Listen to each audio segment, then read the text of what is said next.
Hello everyone, in this video we're going to have a look at demystifying the e-collar.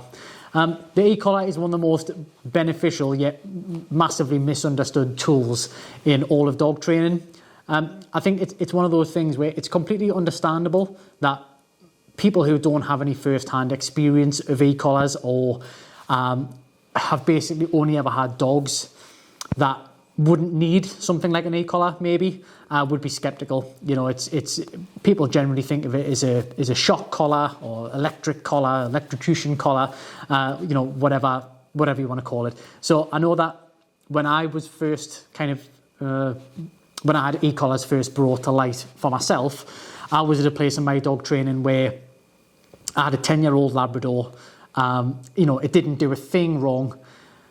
She would sit and stay, she would down, she would walk on a loose lead. If she was off lead, she would never in a million years think of chasing another animal. She was unbelievably unreactive. You know, a car bomb could go off next to her and she would just be like, yeah, you're right.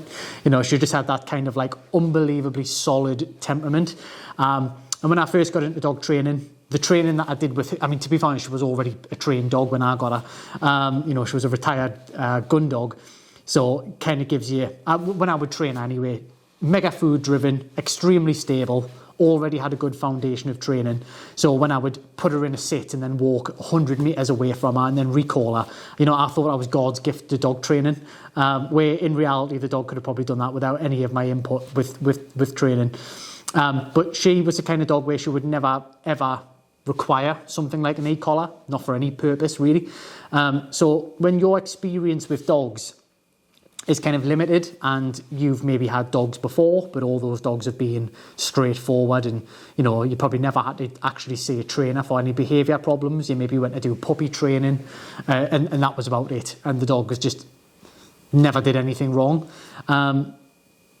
You know, naturally you look at that and you think, well, I've had dogs and I've never had to use something like that. So why would any dog need that? But I think the reality is once you begin to work with more challenging dogs that are kind of more reactive, aggressive, resource guard, you know, if they're off lead and see another dog or person or bicycle, they want to chase it, they want to bite it, they want to attack it. Maybe they want to run up to every single dog they see because they're being over socialized. Or especially dogs that have got predatory drive to want to chase and catch other animals, whether it's a squirrel or a pheasant or a rabbit or something like that.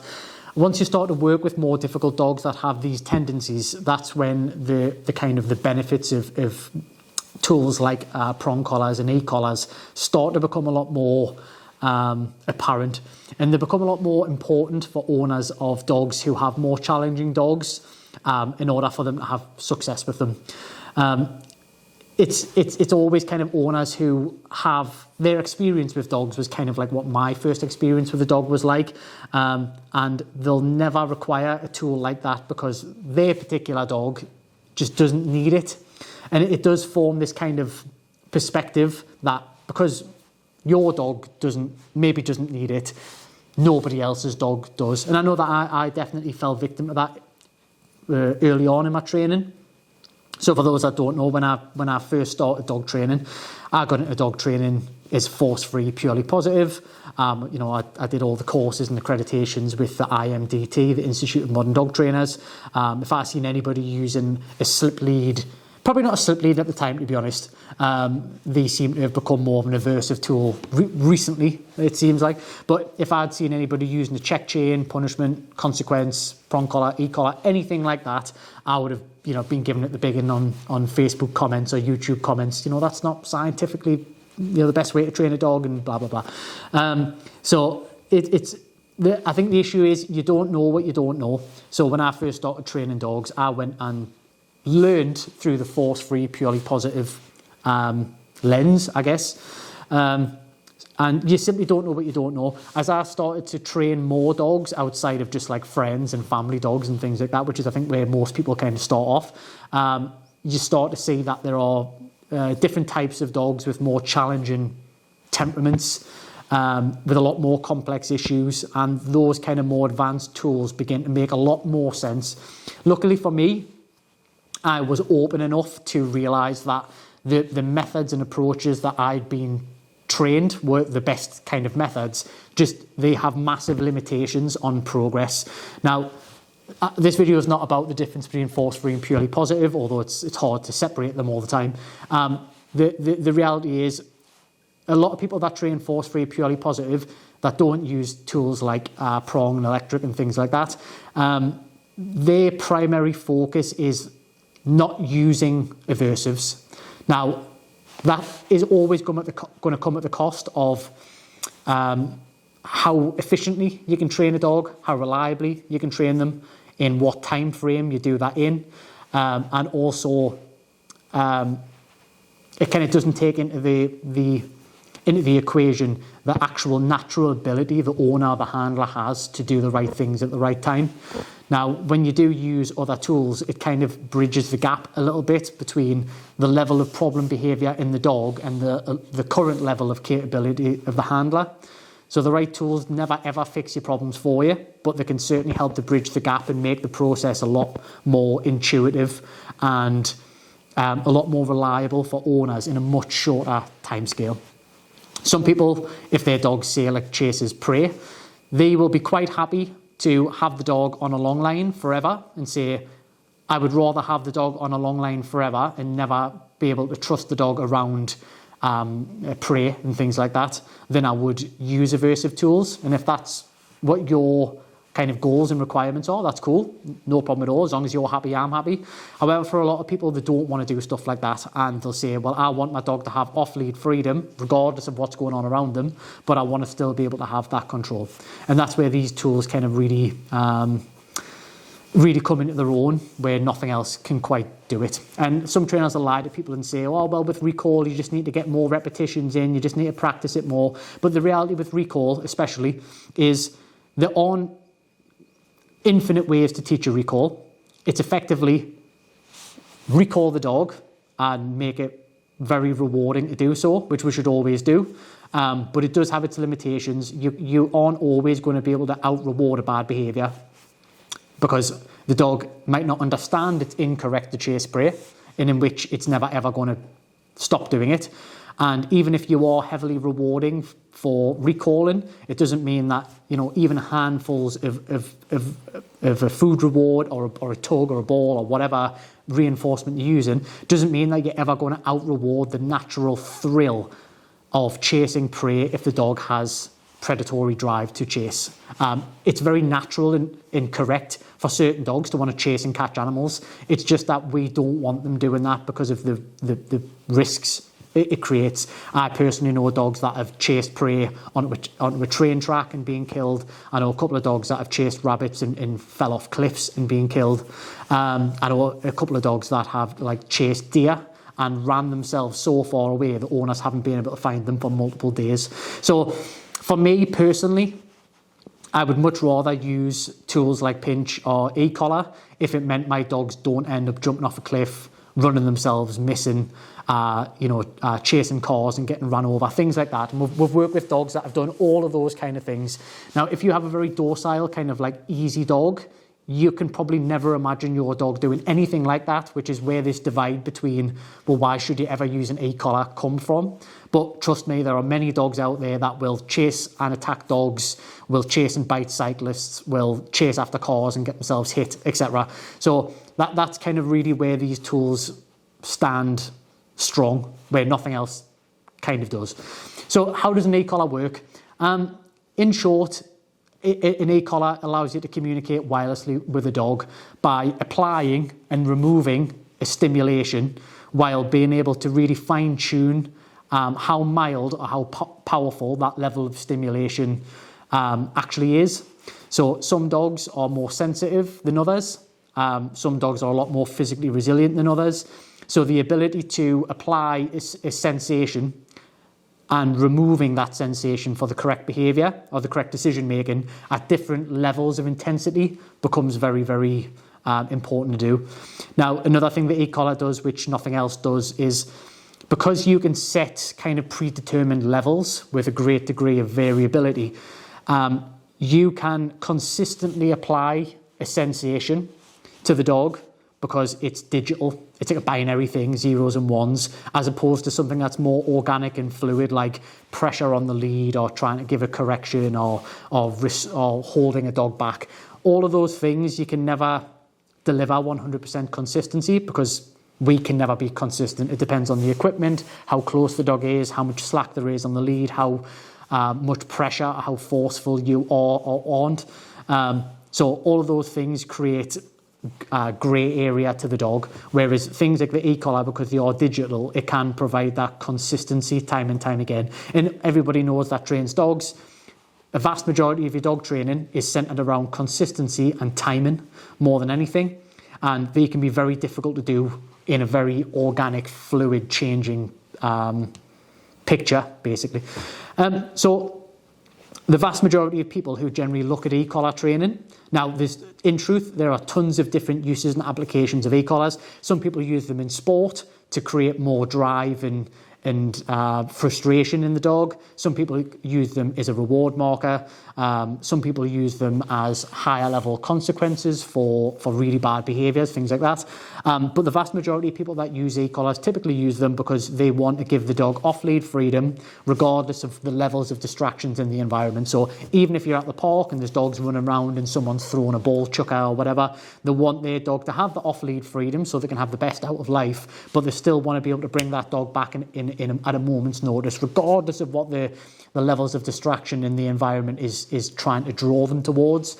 And the other thing is, people that have like hunting dogs, people that have spaniels, people that have dogs with a lot of prey or predatory aggression, being able to have them off and not have the dog, I say, chase a bird, squirrel, run into a road, chasing a rabbit, whatever it is. So they're the two main types of uses for the e-collar, although, as I say, there's loads of different uses that people can be very, very creative with. I know that with my own dog, when I use the e-collar, I haven't trained any of my dogs on the e-collar for recall. I never needed to because none of them are genetically wired towards being nervous or fearful or easily frustrated towards people or dogs. None of them have really strong actual prey drive where they want to chase animals. They have plenty of prey drive for chasing a ball and a tug and bite work and things like that, but they don't have real predatory drive to want to chase and catch animals. So I haven't actually had to train any of my dogs with an e-collar, but I have e-collar trained all of them because you can use it to improve obedience, you can use it to bring out more speed and obedience. I say you can use it to bring out like drive, I can use it as a reward marker, I can use it to agitate the dog in personal protection pictures to create more intense barking and things like that. But as I say, for most people, it's largely about recall and especially prevention of chasing prey and animals. Okay, so I'm going to show you an e-collar because, as I say, most people haven't seen one. They don't know how it works. So I'm just going to kind of briefly go through that while not taking up too much time. So you have an e-collar. Don't know if you can hopefully see that. So you have a remote and you have a collar. Okay, on the collar you see these two little metal contact points. I don't know if you can put my hand behind that, you can maybe see it a bit better. So these two metal contact points, the way it works is people think with an e-collar it kind of like sparks and shocks and does all this kind of crazy stuff. So what I'm going to do is I'm going to turn it on. Okay, so I'm going to turn the collar up to its maximum intensity and I'm going to hold the button down. Nothing, okay? Nothing happens. It doesn't spark, it doesn't shock, it doesn't explode, you know, it doesn't do all this crazy stuff that you just kind of assume it does. The general approach with an e-collar is different people have got different ways of introducing it. Some people are very quick to introduce them. Us personally, there has never been a scenario where we've had a client in for training because of reactivity, aggression, recall, whatever, where this is the first thing we try. I don't personally do it at all. Now, I know a lot of balance trainers will disagree with that and say, well, why not, blah, blah, blah. But for me, before we look at using anything like an e-collar, I always want to make sure that the clients have a good fundamental understanding of basic dog training. Understanding how to mark and reward behaviours, both good and bad, how to work on basic fundamental obedience, like a sit stay, a down stay, walking on a loose lead, making sure the dog understands a recall. That means come back to me for reward, even if it's around low distraction challenges to begin with. So for me, it's always something that I would progress to if the client needs it, and if we haven't been able to make much progress with things like recall in the traditional sense of the word. So if somebody says, well, if there's no distractions around and I've got a long, the long line on, the dog recalls perfectly all the time. However, when there's no long lead on, the dog and sees a dog or a squirrel or whatever, they're gone. That's when I would then bridge the conversation with the client and say, have you considered e-collar training? This is how it works. Yeah, here's an example of me e-collar training my own dog so you can see. And if it's something you want to progress with, let's do it together. Again, it's not wrong to not do it that way. A lot of people might, from their first session, they might work on introducing the e-collar. There's nothing right or wrong about it. It's personal preference a lot of the time. For me, I really like clients to understand the basics before we ever look at more advanced approaches. Because with some dogs, they might have terrible recall, and you work on your recall training on a long line, and you see that the client's making every mistake under the sun. They're not creating enough reason for the dog want to come back. They're not rewarding. The timing's incorrect. They're letting the dog make too many mistakes, which is confusing the dog about whether they should or shouldn't recall. So I like to get all those things out the way with personally before we look at e-collar training. But as I say, there are many, many different ways and approaches to training a dog. You ultimately have to find out what works best for you. Try things. If it doesn't work, be open to trying something you haven't tried yet. That's always how I like to approach things. So with the e-collar, you basically have three, generally, there's different models and different types, but generally speaking, you have three different bits of functionality on a collar.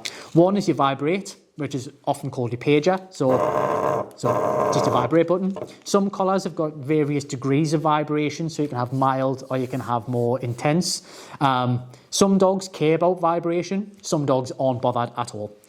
For some dogs, just the vibrate can be sufficient to communicate with them. But again, you don't really know until you kind of experiment with that particular dog. Now, the other two types of functions, most collars have what you call a nick and a continuous button.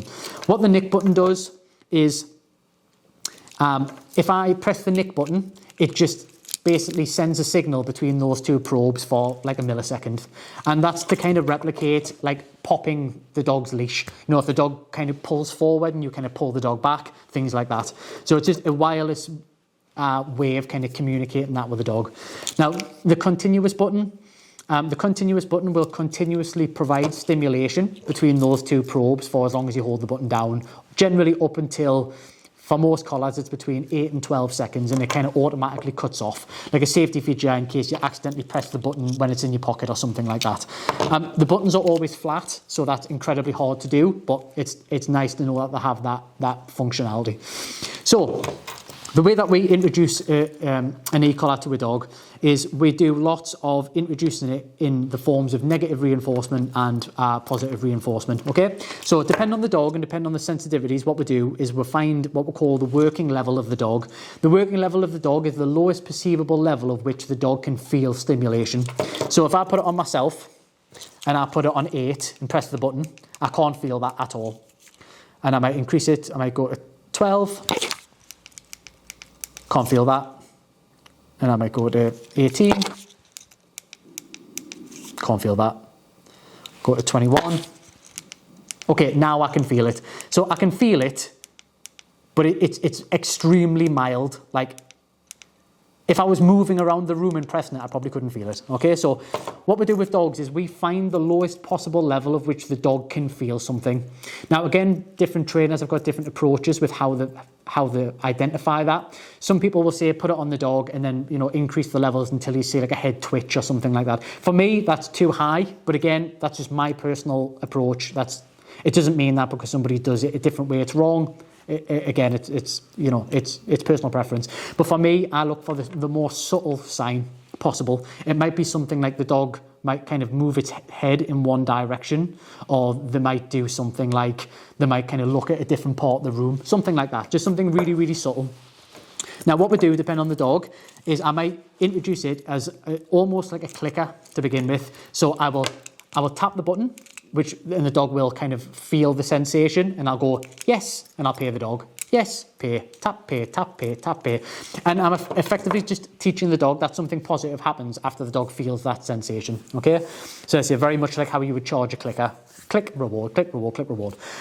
The point of e-collar conditioning is that before we ever use it in any kind of like medium level or higher level sensation, depending on the dog, I want the dog to understand two things. One is that the sensation the collar provides is me, and it's not just a random event. It's not just a random feeling, because that's going to mean nothing to the dog. The other thing I want to teach the dog is how to respond to it, okay? So the first thing is I want the dog to, once it feels pressure on the collar, I want the dog to first at least look towards me for what do you want me to do. Okay, so one of the first exercises I'll do is I'll apply continuous reinforcement on the collar. So I'll hold the button down, okay, and then I'll say the dog's name. As soon as the dog looks and gives me eye contact, I turn the pressure off, and then I give the dog the food reward. I say it's important to understand, at such a low level, the dog isn't yelping, uncomfortable, in pain, nothing like that. It's barely perceptible, all right? So again, I'll hold the pressure down, and I'll say, Fido, and as soon as they look, yes, I turn it off. And we do lots of repetitions of either applying pressure and rewarding, or applying a sensation, asking for the dog's name, and then turning it off when the dog checks in and gives eye contact, okay?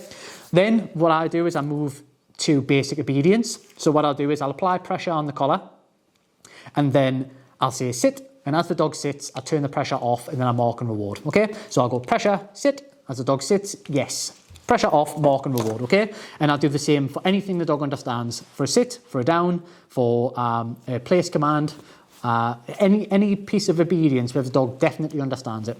And again, the important thing there is, the way that I like to teach it is I apply the pressure first initially and then ask for the command afterwards. So that when the dog hears the command becomes the thing that the dog can do, which turns the pressure off.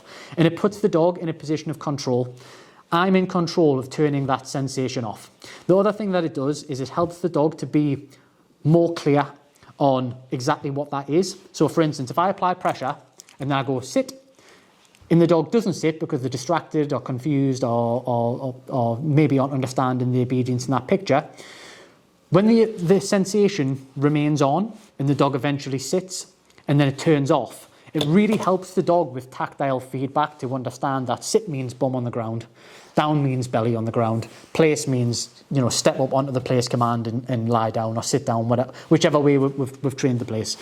So it puts the dog in control of being able to turn that pressure on and off. Now, recall is no different. We'll put the dog on a long line and we'll wait till the dog's distracted. I'll apply pressure on the collar, and I'll say come, or the dog's name, or whatever we're using for recall. And as soon as the dog begins the recall, I turn the pressure off, and then I mark and roll with the dog when they come back. With some dogs, what I'll do is I'll hold the pressure down until the dog comes all the way back. Some dogs have a problem with recalling and then running past you. So what I'll do is have a long line on, I'll apply pressure, I'll say come, and I'll utilise the pressure of the e-collar and the pressure of the long lead to make sure the dog ends up in front, and then I'll turn it off and mark and reward. So it's kind of like hot and cold, the game of hot and cold, where you want somebody to go and touch a door handle, and you'll say hot when they walk towards it and cold when they walk away from it. That's effectively what the e-collar does. I can apply a tactile sensation to the dog and then remove it at the right time to really help the dog to understand exactly what I was after. All right. So before we ever look at using the e-collar at any sort of uncomfortable level, we do lots of repetitions of positive reinforcement and negative reinforcement to show the dog that I'm controlling that pressure, to not have any worry about where that sensation's coming from, but most importantly, how to respond when that pressure turns on, okay? Now, with some dogs, low level is enough to help to make the recall more obvious to the dog. However, if you have a dog that is reactive, potentially aggressive, wants to run up to other dogs and attack them, or wants to chase prey, whatever, now this is where you start to increase the level of the collar, okay? So for instance, I can put this collar on and I can hold 21 down all day long. But if I increase that level and I put it on, let's put it on 50, and I press the button, that is more uncomfortable for sure, okay? So as I start to increase those levels, so now I'll go up to 80, a lot more uncomfortable, okay? So when it comes to the e-collar, the reason why it can be so helpful for some dogs is we first teach the dog how to respond to the pressure. We use low levels, low distraction. We use a long line, and we help the dog to be successful in turning that pressure off. Okay. Now, for many dogs, low level on the collar is sufficient. It's enough. However, the more extreme the dog's behaviour, the more extreme the chase, the predatory aggression, things like that, you have to increase those levels to stop the dog from chasing to try to catch and cause a problem and come back instead, okay? So what you do is you then, once the dog fully understands it, understands how to respond, understands what a recall is, then you begin to challenge the dog by increasing the level of difficulty while still creating the recall, okay? So you might go from long lead and no dogs present to long lead and dogs present to no lead and dogs present to long line and prey present, to no line and prey present. So you build up the levels of difficulty. And when it comes to what level you apply to the dog, it depends on the dog. It depends on the dog's resilience. It depends on the dog's level of arousal. It depends on the dog's how much the habit of chase is being practiced. All these variables. But what you effectively do is you increase the level until the sensation is powerful enough where the dog says it's more worthwhile to come back and stop chasing than it is to chase to get the perceived level of reward of chasing a squirrel, chasing a deer, running up to another dog, whatever it is. Let's say for every dog, it's different, but the benefit with the e-collar is because you can vary those levels, you can find the right level that stops the problem behaviour and starts the recall. That isn't so high that the dog thinks, oh my God, that was horrendous, but also isn't so low that the dog says, I don't care about that level. I'm going to chase that deer whether you want me to or not. Okay? So hopefully that kind of makes sense to you guys. As I say, is the e-collar a tool that every dog needs? No. Is it a tool that every dog would benefit from if used correctly? Yep. If used correctly, there's no downside to using it.